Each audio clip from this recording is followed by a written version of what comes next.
We've all seen the images, presidents in grand motorcades, a moving fortress of steel and glass inching through the canyons of New York City. But what if I told you there was another way? A secret so well kept that for decades, the most powerful people on Earth could simply vanish from the streets of Manhattan, only to pop up moments later inside one of its most luxurious hotels, without anyone knowing they were even there. Deep beneath the glamour of the Waldorf Astoria Hotel, connected to the sprawling maze of Grand Central Terminal, lies a ghost platform. It's a place that doesn't appear on any public map.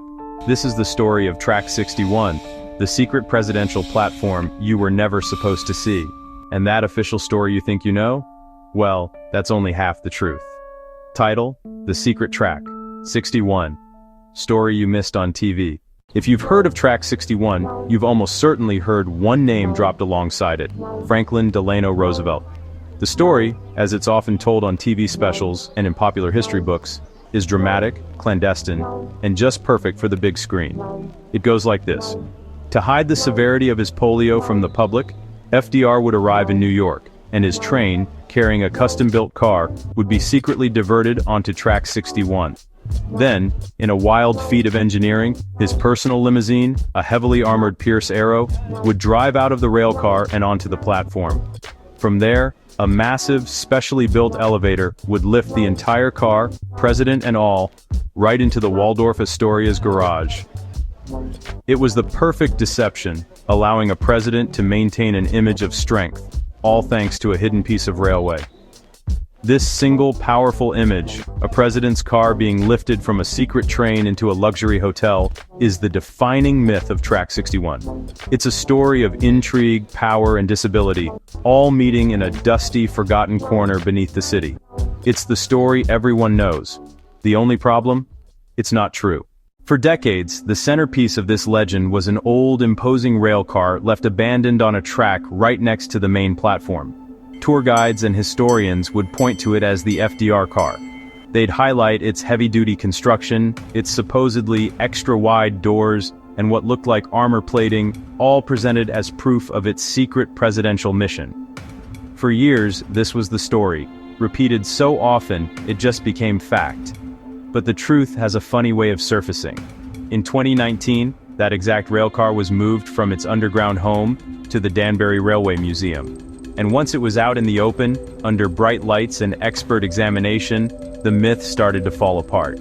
The car was identified not as some bespoke presidential transport, but as New York Central Baggage Car number 002. Those extra-wide doors, supposedly built for FDR's limo. Turns out, they were a standard size for baggage cars of that era. And when historians measured it out, they realized the president's Pierce Arrow couldn't have even made the turn to get inside the car in the first place. The so-called armor and heavy-duty suspension were also standard for the time, designed for durability, not for protecting a president. So, what was this car actually used for? The very boring truth is that it was probably just used to haul rigging equipment for a crane inside the Grand Central tunnels.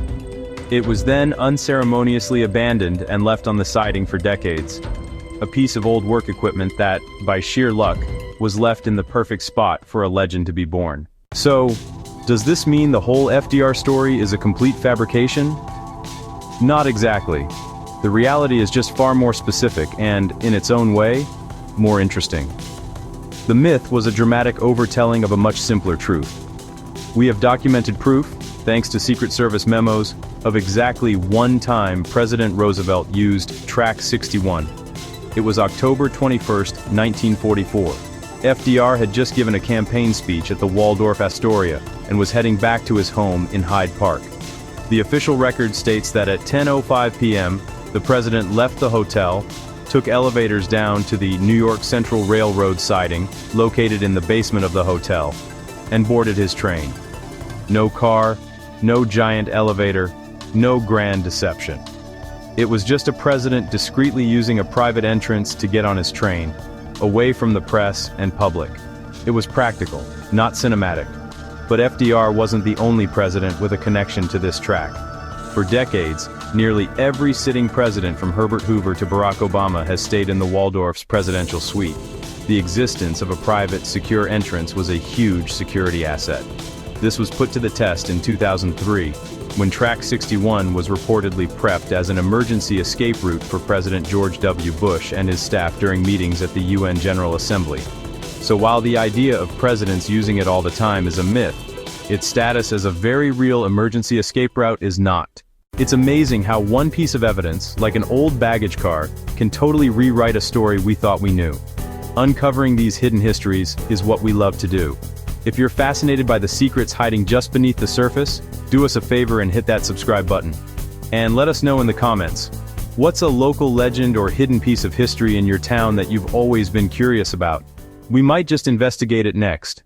The story of Track 61 doesn't stop with presidents. Its history is actually far more eclectic and strange than the political myths suggest. Way before FDR's one and only visit, the platform had already welcomed its first VIP. In 1938, General John J. Pershing, the famous commander from World War I, became the first known person to use the private station. Years later, in 1951, another famous general, Douglas MacArthur, used the platform for a discreet entrance. But the track wasn't just for military heroes and politicians. It also had a brief, glamorous, and pretty weird life as an event space. In 1947, a brand new diesel locomotive made its debut on the platform for a crowd of reporters. A year after that, it was the unlikely venue for a high-fashion show. But maybe the most famous, and definitely the most surreal, event to ever happen on Track 61 was in 1965. Pop artist Andy Warhol, the king of New York's avant-garde scene, hosted an underground party on the grimy industrial platform. Just try to picture that, the city's art and cultural elite, all gathered in a secret, subterranean space normally reserved for the highest echelons of power. It just shows how versatile this hidden spot was, a place that could protect a president one decade and host a counterculture party the next. So if this richer, more complex story is the truth, why do we always see the debunked FDR limo myth on TV? The answer is simple. The myth is a better story. TV documentaries need a powerful, simple hook. The image of a president's car being secretly hoisted into a hotel is visual, dramatic, and easy to grasp. It's a perfect television moment. The real story is messier. It involves digging through old newspaper clippings, Secret Service memos, and architectural plans. It's a story about a misidentified baggage car, a single documented presidential visit, and its side hustle as a party venue and security backup plan. It's history as it actually is, a collection of nuanced facts, not one clean narrative. The myth is a blockbuster movie. The truth is a historical deep dive.